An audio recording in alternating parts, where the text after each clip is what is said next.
what is it that makes the current system unsustainable in the sense that if you were to talk to a congressman, they would say, well, everybody was panicked at $5 trillion in debt, then they were panicked at $10 trillion, then they were panicked at $15 trillion. What's the argument that says can't go on infinitum the way they're doing?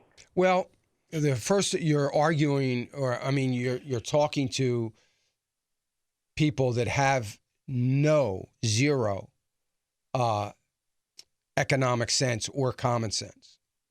And that's exactly what Congress has been sold. Congress has been sold by the Federal Reserve and the Treasury Department two things.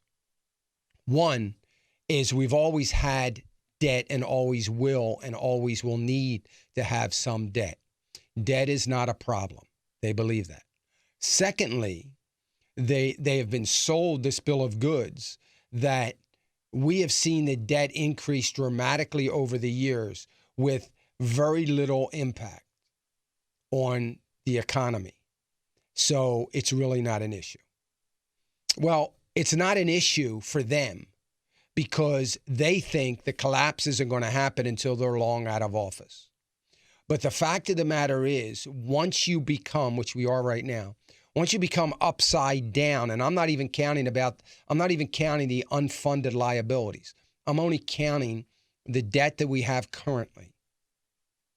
It is unsustainable because at some point in time, we're going to look like Japan, where the majority of the money that comes into the government is being spent to service the debt. In other words, interest on the debt. Interest on the debt in Japan is their number one debt. It's not entitlement programs. It's not health care. It's interest.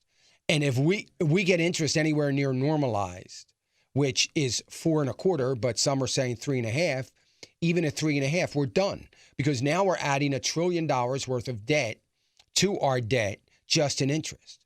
Well, if that happens, we can't even imagine what it's going to be like to the cash flow of America. And America is going to have some choices, the government, of raising taxes on everything that moves, charging fees and doing all kinds of innovative tax increases. But the fact of the matter is, it's going to be like Europe, and we will be paying 60 to 70% of our income in taxes. And the question is that sustainable? No, it's not sustainable. There's got to be a collapse when you have more debt than you have income coming in. It will come home to roost.